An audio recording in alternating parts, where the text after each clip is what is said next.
नाजरीन, मैं और सरल आप सरल व्लॉग चैनल देख रहे हैं। चैनल को सब्सक्राइब नहीं किया तो सब्सक्राइब करें, बेल आइकन का बटन दबा दें। जी नाजरीन, आज हम बात करेंगे इकरार हसन साहब और हक खतीब सरकार के बारे में।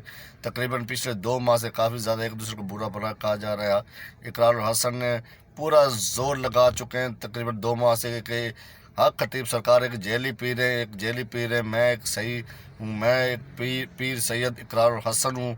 मैं दावा करता हूँ हक खतीब सरकार जेली पीर, लेकिन उसके ऊपर नाजरीन इकरार हसन साहब अभी तक साबित नहीं कर सके। 14 फरवरी को वहाँ पे गए, फिर उसके बाद कोई 21 तारीख को गए, फिर पीछे रमज़ान शरीफ में भी गए, लेकिन हर दफ़ा यही हुआ कि इकरार और हसन वहाँ से गंदे होकर वापस आ जाते हैं और पूरी बात को जो जो दावे करते हैं वहाँ पे पूरा नहीं कर पाते। नाज़रीन, बात ये कि इकरार और हसन साहब का बिल्कुल चैनल बिल्कुल डेड हो चुका था तकरीबन 2 माह पहले, लेकिन हक खतीब सरकार के बारे में उन्होंने काफ़ी बातें उठाना शुरू की और उनका चैनल चल पड़ा। वहाँ से उन्होंने करोड़ों रुपए कमाना शुरू कर दिए हैं। तो साहब नाज़रीन, अब हर वीडियो उनकी मिलियन में जा रही है। अब वो उनको टॉपिक एक मिल गया, हक खतीब सरकार जो उनके पीछे पड़ गए हुए हैं। लेकिन नाज़रीन, बात सबसे बड़ी बात ये कि उनको साबित करना चाहिए कि हक खतीब सरकार वाकई झूठे पी रहे हैं। क्योंकि नाज़रीन देखें, वहाँ पे जितने लोग हैं उनका दावा, लोगों से बातें हो रही हैं। वहाँ पे जो लोग दम करवाने आते हैं उनको अल्लाह के हुक्म से शफा मिलती है। लोगों का कहना यही है कि वहाँ पे शफा मिलती है, वहाँ पे लंगर का इंतज़ाम खुला होता है। और जो हक खतीब सरकार है ख़त्म नबूवत के ऊपर बहुत बड़ा काम कर रहे हैं।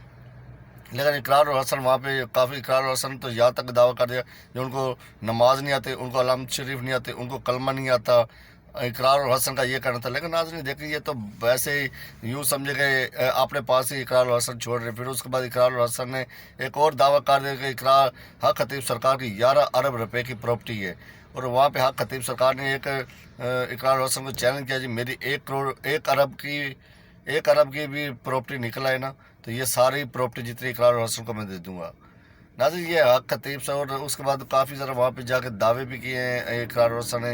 ये झूठा पीर है, इसको ये जिन्नात वगैरह जंजीरें वगैरह जैसे वो मुंह से निकाले कीड़े निकालते हैं, ये इकरार हसन का ये झूठा है, ये मुंह में रखते हैं पहले से ही तो वो निकालते हैं। लेकिन नाज़रीन, वहाँ पे बिल्कुल ये लाइव मुनाजरा हुआ, पुलिस भी थी, काफ़ी मीडिया के लोग भी थे, लेकिन बिल्कुल ऐसा ही हुआ। लाइव उन्होंने निकाल कर दिखाया, लाइव जिन्नात का कोई साया वगैरह था वो लोगों से निकाला है। वहाँ से इकरार हसन वापस आ गए, फिर दूसरी दफ़ा गए। दूसरी दफ़ा यही हुआ नाजरीन, जब हक खतीब सरकार के सामने मुनाजरा हो रहा था, उन्होंने हर चीज़ हर लोगों के सामने एक एक चीज़ रखी। लेकिन इकरार हसन की एक आदत है, जब ये झूठे पड़ते हैं वहाँ से फिर ये भागते हैं, लेकिन ये मानने को तैयार नहीं। अब आप ये इकरार हसन सबसे बड़ी बात है कि अपनी एक ज़ाती अना पे उतर आए कि किसी तरह के मैं झूठा ना पढ़ूं। लेकिन काफ़ी हद तक ये नज़र आता, अब नज़र आ रहे आगे जो टाइम आ रहा है कि इकरार और हसन झूठे साबित हो रहे हैं। काफ़ी हद से काफ़ी जगहों से झूठे साबित हो रहे हैं। और काफ़ी नाज़रीन, जब ये बात करें जो वीडियो आ रही होती है इकरार और हसन की, उसमें आप एक और बात नोट करें, ठीक है, एक और बात नोट करें, काफ़ी चीज़ें जो इकरार और हसन सब झूठ बोल रहे होते हैं काफ़ी ज़्यादा। एक बात एंकर है ना, एंकर है ना, एक बात सही करते हैं और कोई 10 बातें बीच में झूठ बोल रहे हैं। और इस तरह नाज़रीन ये काफ़ी ज़्यादा बदनाम करने की कोशिश कर रहे हैं हक हुसैन खतीब साहब को।